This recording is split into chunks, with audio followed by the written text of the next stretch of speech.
Breaking news mga kapatrol, Gilas balik Pinas na. Hindi man nila dala-dala ang kampyonato, but they brought with them the promise of a bright future para sa Gilas program. All smiles ang ating mga manlalaro, led by Kai Soto. Look at their faces. Yan ang ngiting tagumpay. The war is over, but the battle has not yet won. Marami pang bakbakan ang kanilang haharapin, pero sa Riga ay napatunayan ng Gilas na isang world-class ang ating mga players. Ang panalo ng Gilas versus Latvia ay isang historic moment na kung saan akala natin ay hindi natin makikita ang Gilas na mananalo against European teams in our lifetime. Well, malaking bagay talaga ang pag-upgrade ng height ng ating Gilas team. At ang pagdating ni Kai, ang pinakamalaking tulong kung bakit nakakuha tayo ng panalo versus Latvia. Sayang at nagka-injury ang ating idol versus Georgia dahil kung hindi nagtamo ng injury si Kai, ay siguradong panalo tayo versus Georgia at malaking chance na talunin rin natin ang Brazil, the eventual champion sa Olympic qualifying tournament. At ang tanong ngayon ng lahat, what's next para sa Gilas? Well, Olympic sana ang susunod pero hindi kinaya ng injury-plagued Gilas team ang very strong Brazil team. Kaya for now ay balik muna ang bawat players sa kani-kanilang mga mother teams and they will assemble sa November para naman sa second window ng FIBA Asia Cup qualifiers na kung saan makakalaban ng Gilas ang second strongest team ng Asia, ang New Zealand. Simula nung nag-merge ang Asia at Oceania ay hindi pa nakakuha ng panalo ang Gilas versus New Zealand. Nandiyan rin ang Hong Kong, ang ating pangalawang pagtatapat.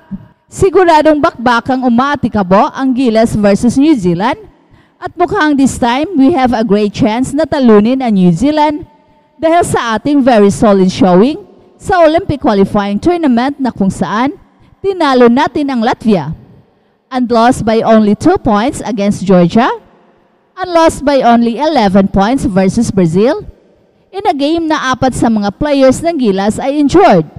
And against New Zealand this November, ay it is expected na maghilom na ang mga injuries ni na AJ Edu, Jamie Malonzo, and Scotty Thompson, ang tatlong players na hindi nakapaglaro sa Olympic qualifying tournament. And it is also expected na mag-fully healed na si Kai, and he will be stronger than ever. Siguradong patuloy lang ang pagpapalaki ng katawan ni Kai at mas lalakas pa ang kanyang mga muscles. By November ay siguradong napakalaki na ni Kai, and he will be a force to reckon with sa ilalim. I like the transformation sa laro ni Kai at nakita natin sa Olympic qualifying tournament kung papaano niya inatake ang depensa using his size, heft, and height. Kaya against Latvia ay naka-18 points si Kai. Very impressive indeed. Samantala, pasok si Justin Brownlee sa All-Star 5 selection ng FIBA Olympic qualifying tournament na kung saan kinilala ng FIBA ang galing ng mga Pinoy. For his exceptional work for Gilas Pilipinas, Justin Brownlee was named as one of the All-Star 5 for the FIBA Olympic qualifying tournament in Riga, Latvia. Si Justin Brownlee ay nag-iisang manlalaro ng Gilas na napasama sa kupunan. Kasama si Richard Slomas ng Latvia, Jeremiah Hill ng Cameroon, at ang Brazilian duo ni sina Leo Mendel at MVP Bruno Caboclo. Sa kanyang average na 23 points bawat laro, namuno si Justin Brownlee sa scoring sa Riga Olympic qualifying tournament at pangalawa siya sa assist 6.3 at pangatlo siya sa rebounds 8.3. Kulang lang ng 2 laro ang Gilas para sa Paris 2024 matapos natalo sa semifinals laban sa Brazil. Gayunpaman, ito ang pinakamalapit na narating ng national team going into the Olympics sa loob ng isang dekada. LeBron James naglalaway sa 3rd Olympic gold medal.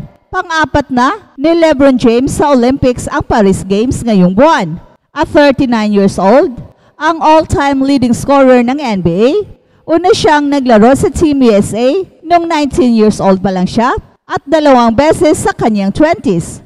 In total, 3 magkakaibang dekada siyang rarampa sa Quadrennial Games.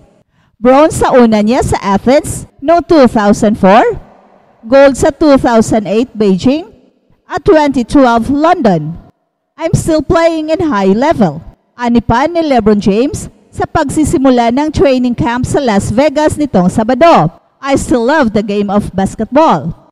Four-time defending champion sa Olympics ang Americans at umpisahan nila sa camp ang susunod na 5.5 weeks para habulin ang panglima. Seryoso sa preparasyon si LeBron James, hindi nga humingi ng day off sa day 1 kahit unang salang din ng panganay niya at teammate niya na si Bronny James para sa Los Angeles Lakers sa unang laro nito sa California Classic Summer League. Pagbaba ng team sa bus, nakipag-high five sa dati niyang coaches na sina Eric Spoelstra at Tyronn Lue. Mga assistants ni Team USA Head Coach Steve Kerr. Pagkatapos nun, diretso na siya sa floor para magpapawis sa mga dakdak. Seryoso talaga si LeBron James dahil iisa lang ang misyon ng team.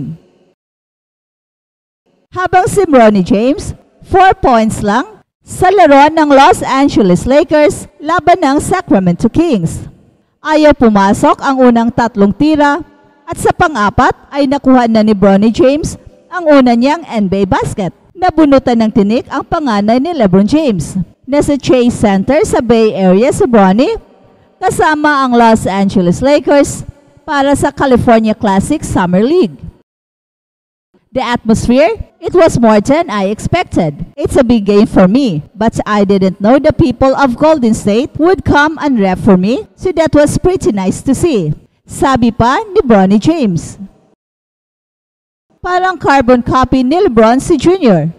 Dumating si Bronny na may salpak na oversized headphones, kompleto ang gold jersey ng Los Angeles Lakers sa kanyang Summer League debut. Pareho rin ng mannerism at facial expressions, pati na ang pagtakbo nito sa depensa. Number 9 ang jersey na suot ni Bronny at nagsimula na ang NBA career ng tawaging kasama sa starting 5 sa Los Angeles Lakers.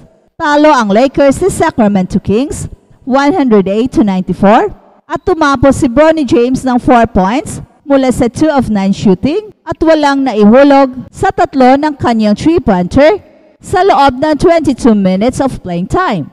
Habang si DeJounte Murray, trinade ng Atlanta Hawks sa 3 veteran and 2 pick.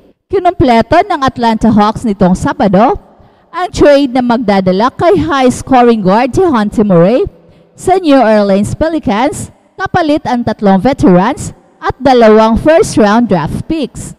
Nadagit ng Atlanta Hawks sina forward center Larry Nance Jr., guard Dyson Daniels at center Cody Zeller. Ang picks ay sa 2025 at 2027, top 4 protected ang huli.